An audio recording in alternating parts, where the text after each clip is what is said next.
A space to speak your mind with Cornwall Mind for better mental health. This is A Space to Speak Your Mind, a radio show and podcast about mental health and wellbeing in association with Cornwall Mind, made by people with lived experience. We do occasionally cover subjects that some listeners may find distressing. For more information, help and support, you can visit cornwallmind.org. I'm Richard and welcome to our July programme. On the show, I'll be chatting to Professor Sam Wass to find out if online learning could be the answer to looking after our children's mental health whilst in education. A Space to Speak Your Mind's Jenny will be getting the lowdown on the new Eco Action group launching in Helston this month. And we'll be catching up with Joe from Cornwall Mind. But first, we're asking how poetry and music can help our well-being and inspire us when we're exercising. A space to speak your mind. Motivational words from thousands of people in the UK are being used in a spoken word poem aiming to inspire others to exercise for their mental health. Victoria Williams is a music psychology and neuroscience expert with 15 years experience in international academia, and she joins me to find out what it's all about. So good to have you on the show, Victoria. Thank you for the invitation, Richard. I really appreciate it. So tell me about this process of creating a poem. Well, it's a fascinating process for me as an academic because it's research-led. So what ASICS did for the Nothing Feels Better poem was ask 1,000 people about their inspirational words to do with how they feel post-exercise, what it's like to experience that transformation in your mental state, in your mindset through exercise. And that's what I love about it. As a researcher, I'm not convinced by anything that's based on one person's opinion, but if you give me 1,000 people's opinion and the aggregate, then I'm starting to be convinced you've got something powerful. And so this research, Charlie Cox's poem, is based on the aggregate of these 1,000 people, their experience of improving their mental well-being through exercise. And how did it actually come about as far as getting the people involved? Well, it's all down to ASICS. So this is their 2023 campaign, that Nothing Feels Better Than Moving. It's all about inspiring activity and the positive well-being benefits that come from that. And this is a particular part of their campaign, which has to do with Global Running Day. That's fantastic. So yeah, it's a really good thing to be doing. From your background, tell me, how does music and poetry impact our minds and how does that motivate us? Well, the interaction of music and words is super, super powerful. So we as human beings have been making music this way for at least 40,000 years. That's the oldest instrument ever found, was a bone flute, 40,000 years old, found in a German cave. So we have been making music with our voices for at least that long. And there has never been a human society found that has not used music along with words to motivate and to bring people together and to inspire others. So we're not reinventing the wheel here, but what we're doing is we're addressing this urgent issue that more than half the people are moving less than the 15 to 20 minutes a day that is recommended by the NHS. But 82% of people turn to music effectively to motivate them.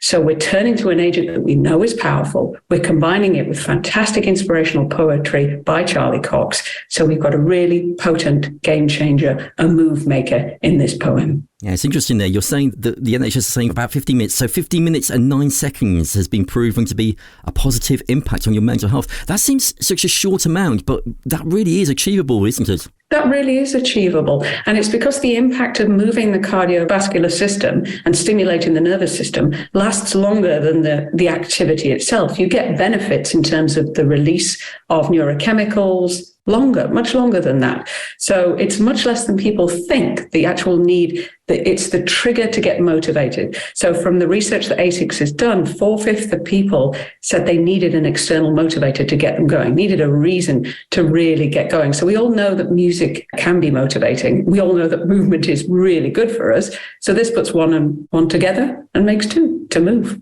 And also using the spoken word as well. That's quite an interesting take on this, isn't it? It is. And the reason I like it is because of my background in studying the way that verbal and musical materials interact in the brain. That's what my PhD was about. So I know there's a lot of research that there's only really room for one internal voice in your brain, that sort of little motivating speech in your head. And if you replace it, if it's being negative and saying, no, stay on the sofa, have another biscuit. If you replace it with the positive affirmations of this track as well as the music, you're basically filling up that tape loop. You're filling up that internal voice with positive things. It will take over the negative affirmations. So combining words and music doubles your distraction power and gets you closer to your goal, which is the motivation to move. And what I love about this is the poem is actually using motivational thoughts, and they are real people. So they're the thoughts that people have experienced through their own exercise and things that have improved for their own mental health. 100%. It's based on the real words of real people of all different ages, of all different exercise regularity in their daily lives, talking about how they felt before they moved, what the transformation was like as they got going, and then how brilliant they felt at the end of the day. Watching the distance get closer is how it's spoken, with the bass thump of my heart, the pace of my feet, when all of this meets in my mind. And that, for me as a psychologist, is what it's all about. It's that link between body and mind, and how wonderful it is to see them moving together. And the music track itself has been scientifically proven to give the inspiration to start the fitness journey. I love that. So is it particularly about the flow of the music? Is it the way it's been created? How's the science working behind that? Well, it's working in multiple ways. We've got more than one active ingredient for you in this track. So we've got the nature of the beats per minute. So that's the rhythm, the speed of the track. And that focuses on a speed which is good for most people to take gentle aerobic exercise. So a walk to a gentle run. We know from the psychology of exercise what that BPM should be, and the track is based on that. It's not just based on that, though. It's based on chord progression, the science of how you move from chords that are motivating, that will trigger brain areas like the amygdala to believe there is a positive influence in the environment. And the brain likes to mirror what it sees in the environment. So if it is surrounded by positivity, it will move into that space. And what are you hoping that the poem is going to achieve? I personally am hoping that it helps people achieve what I enjoy every day. So, Richard, I'm a walker. And this is all about Global Running Day, but I'm not a runner by nature. I have 2 young toddlers, so I get up very early in the morning while they're still sleeping, while Daddy's looking after them. I get out my Nordic sticks and I go for a good walk. Now, sometimes I've only got 15 to 20 minutes, but it's all about that experience of focus, of my feet on the road, of clarity, clearing out the clutter before I run into my children's arms first thing, and to inspire as many people as possible into that kind of activity.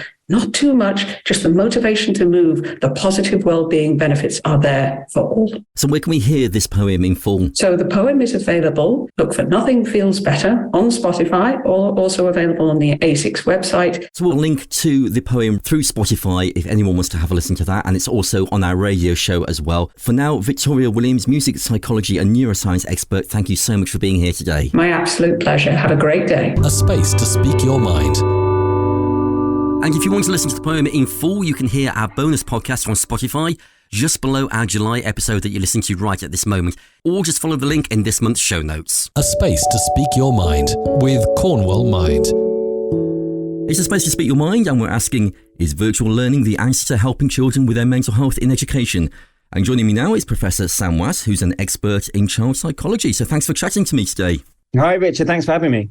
So how much support is there for children's mental health in schools at the moment, do you think? Yeah, so this is a really, really tricky and complex area that honestly varies a lot between different schools in terms of how effective they are at providing it. So one of the big focuses on my research is the kind of particular conditions that tend to not get so much attention, that are just harder to spot in children. So I do a lot of research. So I'm a developmental psychologist, and I do research putting little miniature wearable stress monitors onto kids to measure their kind of stress fluctuations during the course of the day, and to look at, they're wearing little microphones and little head cameras as well. So we can capture, their own child's perspective on what they're experiencing and measure how it affects their stress. And one of the things that, we're really trying to raise awareness of is the types of problems in children that are really, really hard to spot. So some types of problems tend to get diagnosed very quickly. So particularly what we call things like externalizing disorders. So that's, when I'm upset, I'll make a big fuss, I'll get very loud, very voluble, start pushing chairs over and that type of thing. And those types of problems tend always to get picked up straight away. But what we call the internalizing problems, that's I'm in a bad situation and I tend to go in on myself, they are much, much harder to spot. So they can manifest as internalizing related anxiety problems. So if I'm sitting there, ruminating about something, worrying about it, my face can be completely blank. I can be staring at the teacher. I can look like I'm paying attention, but inside I'm not. So those types of problems are really hard to spot. Also kind of what we call the inattentive subtype of ADHD. So ADHD is much more commonly diagnosed in boys than girls, but there's in fact fact evidence that, in fact, it might be equally common in girls, just much harder to spot. Because when a boy has ADHD, it tends to show up more often as these externalizing problems. Whereas with the girls, it's much more often to show up as an inattentive problem. So again, they'll be sitting there completely still. They look like they're looking at the teacher, but inside they're a million miles away. They're mind wandering. And some children spend a lot of time mind wandering during the day. But as I say, it's virtually impossible for the teacher to notice. So what happens is, they'll start showing up as having not such good grades. And it tends to be misunderstood as, that child's, not so clever, or they're not working hard enough. And that's why they're getting these bad grades. Whereas in fact, that's not the case at all. They've got a very, very specific need, which means that their education environment isn't optimal for, but it's really, really hard to figure out what that problem is, to work out how to tailor their learning environment to suit them best. So do you think, is it a case that we're recognising and acknowledging these more, or do you think things have changed over time? Do you think we're different environments that children are in and the different ways that schools operate now?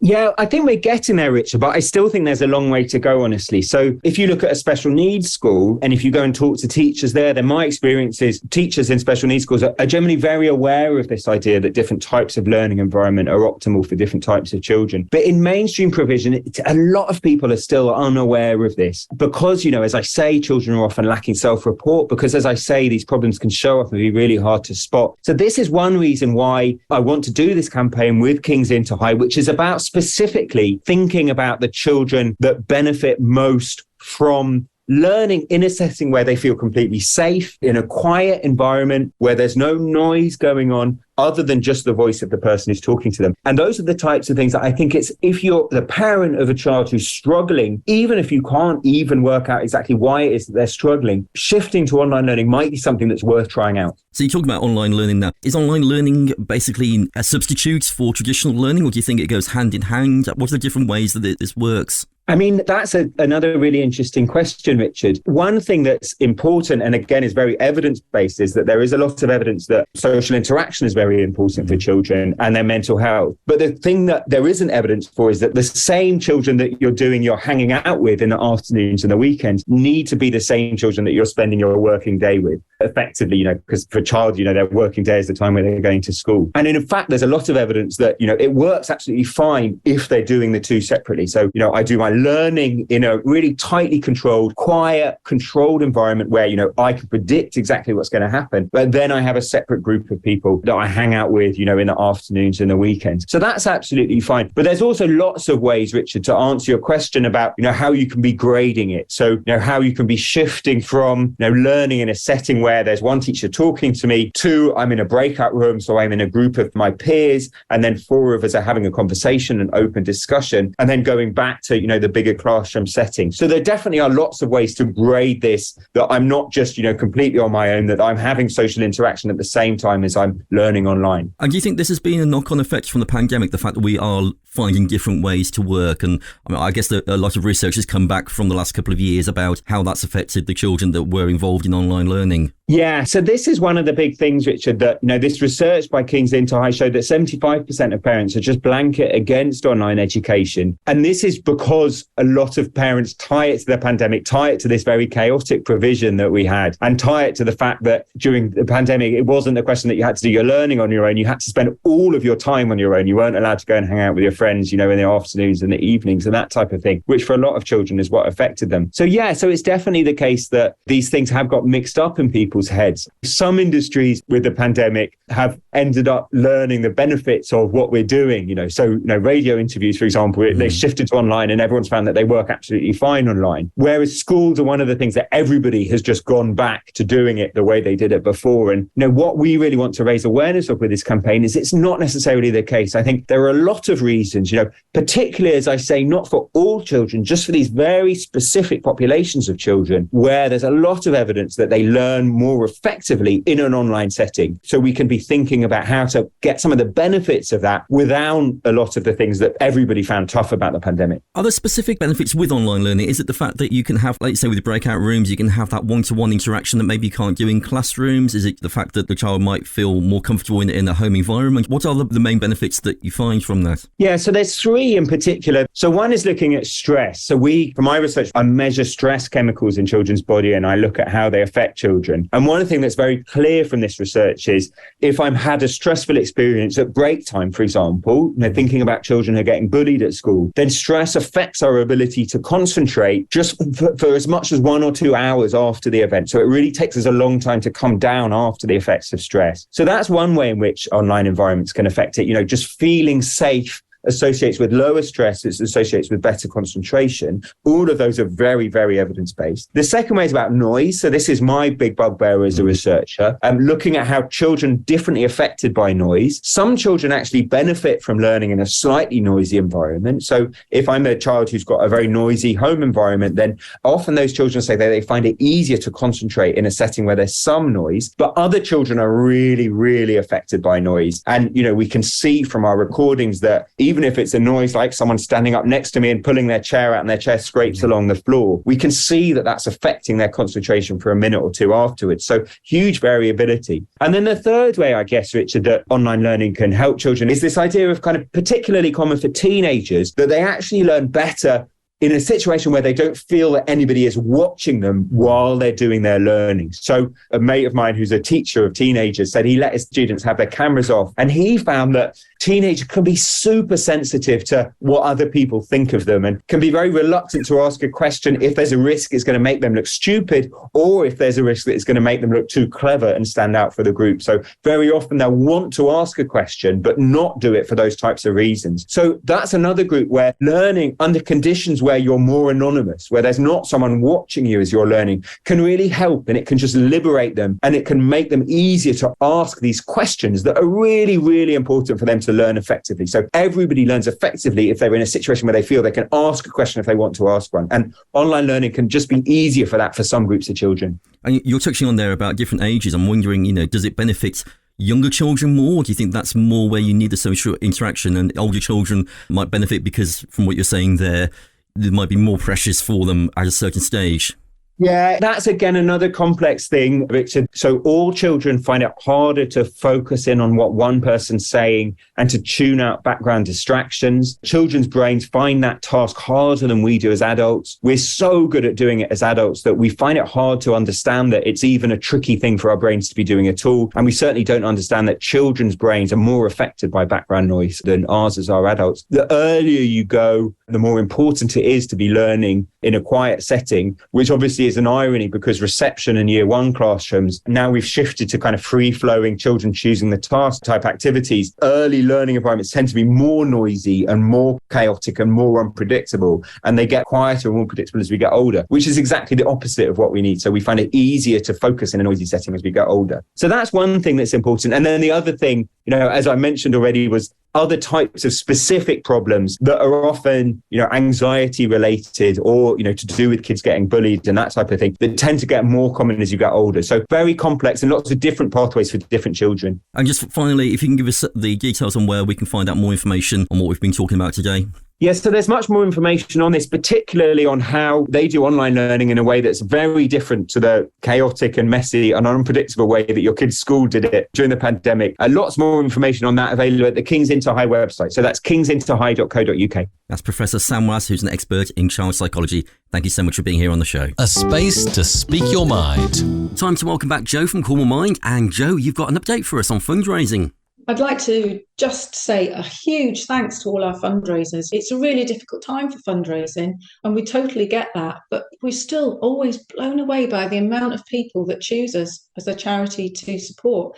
And I'd just like to say a special thank you to Puddle Farm. From the 1st of July, they're donating 5% of their sales from their organic eggs and pork sausages in Llanlivery. They've got a brilliant farm shop, and they also run some volunteer-led sessions. And they've got a brilliant garden and allotment space for people to get involved with all things farming. So if people are interested, it'd be really worth finding out about that.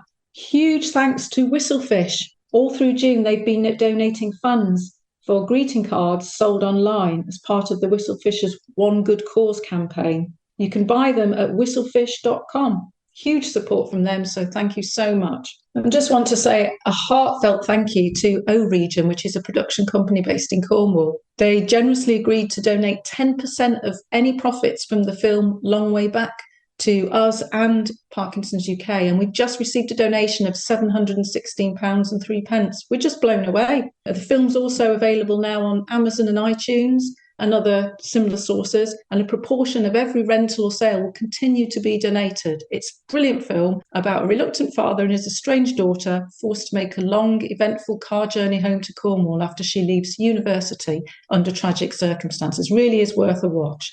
And it's really exciting. We're expanding our wellbeing service. You can self-refer to all of our groups, and if you go on our website, cornwallmind.org, you'll find everything you need to know. The good news is we've just made it even easier because we've now got an online referral form. We listened to some feedback. We had a referral form that you could download. It was just not easy to navigate. So we've now got a really easy online form. But if you do struggle with it, just get in touch. Send us an email to info@cornwallmind.org and we can support you with a form, post one out to you, whatever is easier. We're about to launch another 5 Ways to Wellbeing programme in Penzance. So that's really good news. And it starts on Thursday, the 10th of August. It'll be between 10 to 12. And that's with Rob and the team. So another really good programme. Great to be back in Penzance. That's great to hear. Thanks for that, Jo. And there's also a new Eco Action group starting this month. And your Space to Speak Your Mind's Jenny has been speaking to Rob to find out more. A space to speak your mind with Cornwall Mind.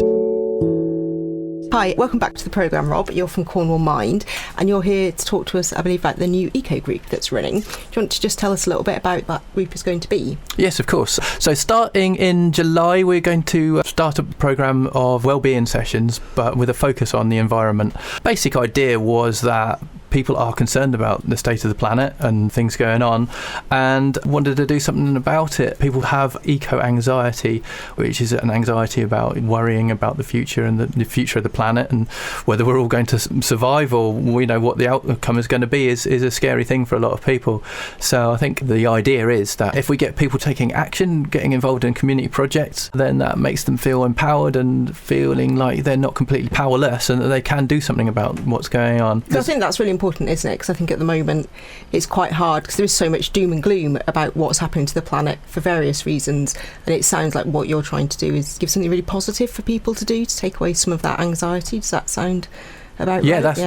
That's it, spot on. I'm aware, there's people see footage of wildfires in Canada or floods and the sort of the strange weather we've been having recently in this country, and I can see why people are worried.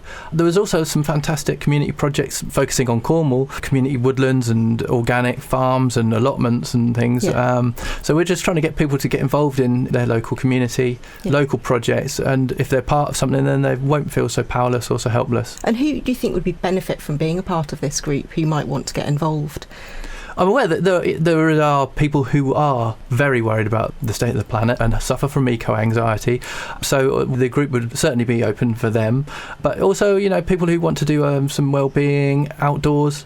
The sessions are going to be outdoors.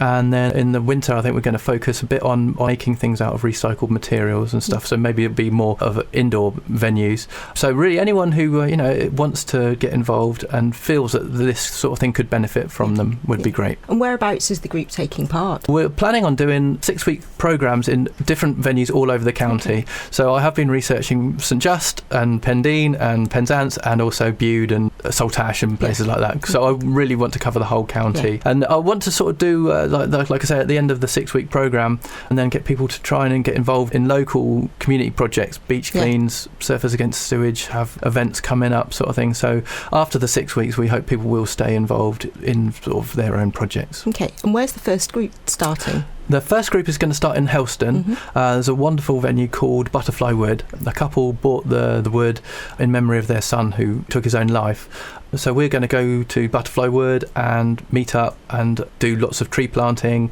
try and maintain the area, and it's just a nice, really lovely space. So just want to use that as a space for well-being and talking about things as well as doing some grafting as well. Yeah. And is there a role for being outside in people with mental health problems?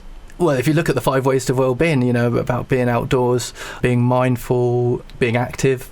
So just being outside in nature, how good that is for your well-being, being in green spaces. And then being amongst, other people, being part of a community is really important for your well-being and mental health. And do you think there's a bit of fatigue from people about the environment in a way, in that they just feel lost about what to do about it now? I think they feel lost, or also they feel ineffective. So yeah, you can do your best but feel that it's not going to have any impact, considering the state of the world and the sort of the problems we're facing. It may feel like doing a bit of recycling or planting some trees isn't going to stop wildfires in Canada, but I think the idea of the group is definitely, if everyone does something, it can make a big difference. I think that's really important, isn't it, that each little thing that we do is part of a much bigger thing. So if you're getting a lot of people to do little things, then that's going to make a massive difference. That's and it would be really easy to say what I do doesn't make any difference, but I think that's probably part of the problem, isn't it? So I really hope to inspire people and realise that they can make a difference. And it's really interesting that you're going to signpost people to more things afterwards, so it's not just a short-term project. It sounds like you've got ideas for how people can carry on getting involved with, like Surfers Against Surge and all those groups. Yeah, the more I've been doing the research into this, the more I realise how much good stuff is going on out there. So, from Helston, I'm aware that there's called Incredible Edible in Helston, like a sort of food growing project, and then whenever I do some research, I'll find out about every town, even every village seems to have something going on. So I definitely really want to get people to support those. That's really brilliant to hear. There's actually so much going on that we can do to do something positive. That's really nice to hear. When does the group start? The Helston group starts on the 12th of July, and there are still some spaces, so if people are interested, look at the Cornwall Mind website, and we will be running other groups on the back of that, so straight after that. So starts 12th of July and we'll keep rolling. Thanks, Rob. That was Rob from Cornwall Mind, and thanks once again for joining us on the show. Thank you very much, Jenny. Thanks to Jenny, and also to Rob for letting us know about that. And as Rob said, you can find out more on the Cornwall Mind website. A space to speak your mind with Cornwall Mind.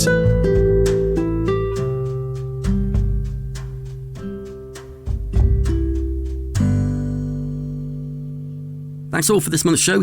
If you missed anything, you can download the podcast right now on Apple, Google, Spotify or Amazon Podcasts. For support and more information for better mental health, visit cornwallmind.org or call the Mind helpline during office hours on 0300 123 3393. You can phone the 24/7 NHS local urgent mental health response phone line. It's free to access by anyone, any age on 0800 038 5300. And don't forget, you can call the Samaritans anytime for free on 116 123. If you'd like to be part of next month's show, you can get in contact with us. A space to speak your mind at gmail.com is the address you need. And you can also follow us on Twitter at A Space to Speak, or like us on our Facebook page. I'm Richard. Have a fantastic month, and I look forward to you joining us next time here on A Space to Speak Your Mind. A space to speak your mind with Cornwall Mind for better mental health.